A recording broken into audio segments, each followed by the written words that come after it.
I'm Constance Dyson. Welcome to the ETV Stock Market Program. Today we're going to talk about wants and needs. So we headed to Ballentine Elementary School to see how Dawn LaRosa is teaching her class about wants and needs.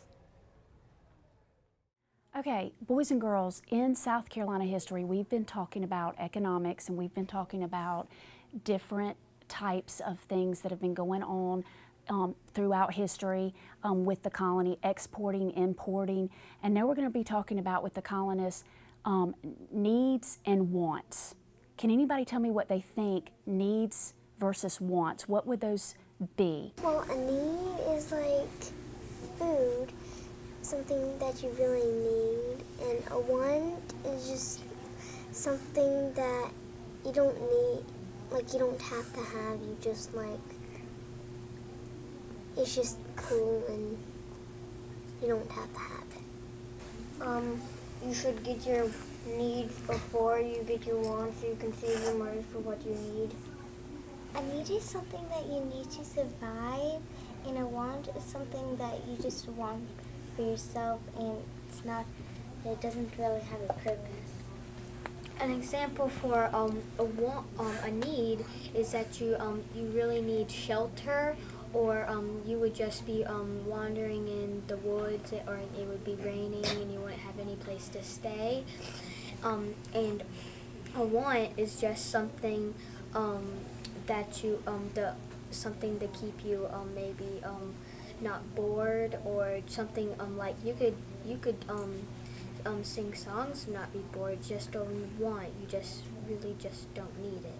If I had a banana in this car right here, which would be a need and which would be a want? Need would be the banana, and the want would be the car. Okay, why would the banana be a need? Because the banana is food and you need that to survive. Okay, and then why would the car be a want? Well, it's a toy, so you don't really need it. Okay. Thanks, Dawn. You're doing a great job teaching about wants and needs. We also caught up while we were at Ballentine Elementary with Patty Davis to see how she's playing the stock market game with her students. Hi, I'm Patty Davis. I teach 5th grade at Ballentine Elementary School.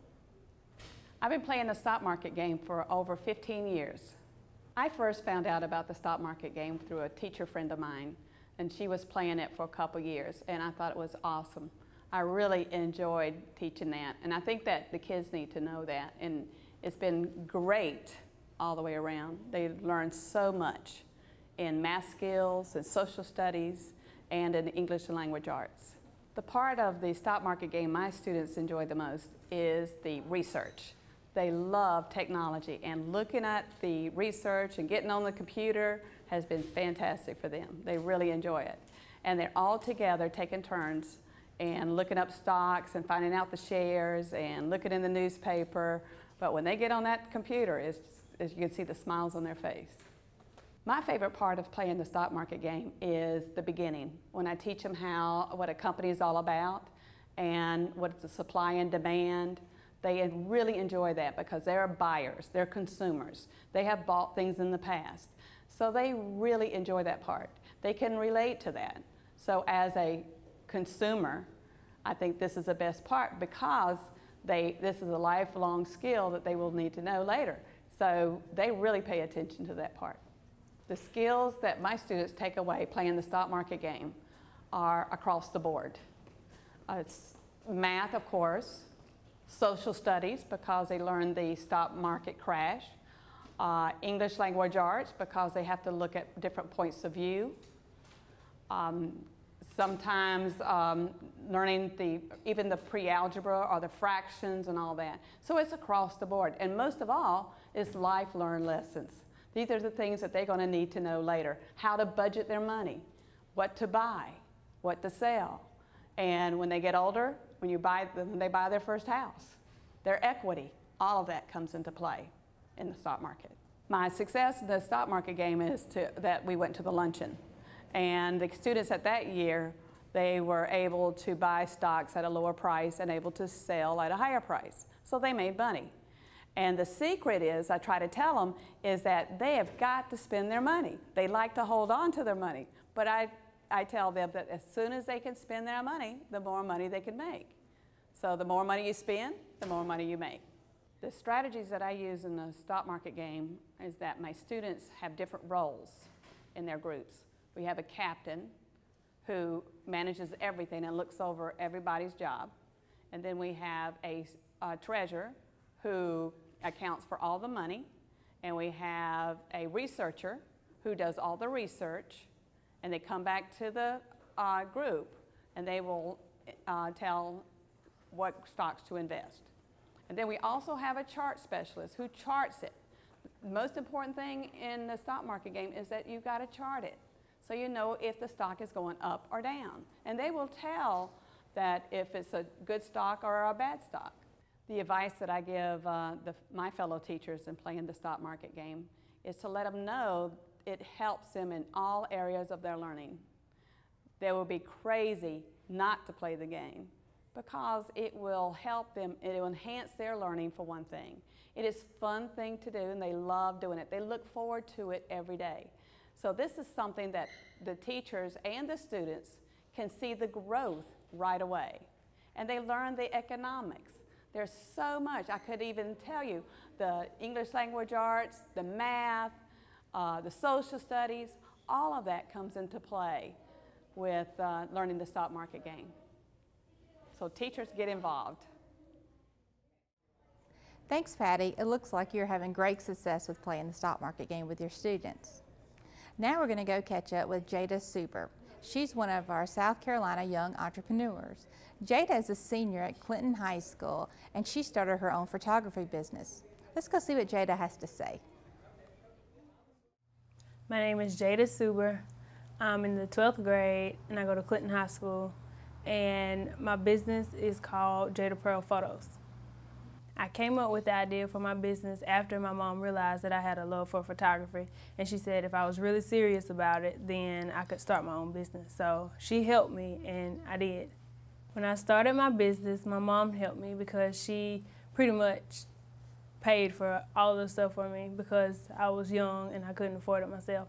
So she got me PVC pipe and canvas from the fabric store, and she helped me paint them so I could have abstract backdrops, and we use work lights for my lights. I market my business by making flyers and giving them out at school or even in the community sometimes, just wherever I am. I usually always have a business card with me so I could give to people, and sometimes it's just word of mouth, and I just explain my business to the students, and sometimes other students may help me because they know I have the business and I've taken their pictures before. My main clientele are usually students my age because I advertise at school a lot and I do senior pictures. I've done pictures for the school military ball, and I've just recently done homecoming pictures of the homecoming court. I usually get my supplies from local stores like Walmart or Office Depot, just somewhere close where I can get like printing paper, photo paper, and ink because I print the photos myself. I know I'm making money when I actually get more than I paid out for the supplies. And usually it's not much more than what I've spent out, but it's enough to put a little change in my pocket. And I've just recently been handed like the whole financial side of my business 4 days ago when I turned 18 because my mama handled it, and now it's all mine. So I have a lot of work to do. My favorite part about owning my own business is that I control everything. I control my schedule. I control how much I charge. It's easier for me as a high school student and all of the demanding things that I have to do because I'm very involved.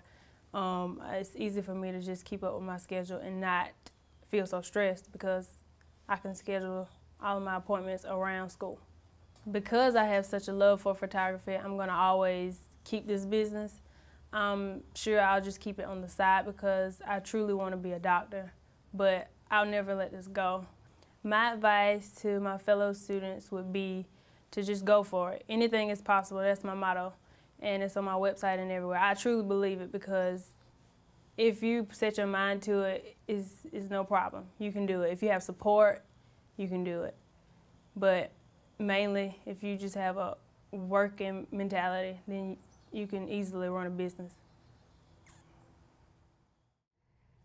Thank you, Jada. You have a great business. Would you like to be a young entrepreneur? We would love to come visit you at your business. Well, that's all we have today. I'm Constance Dyson, and see you next time.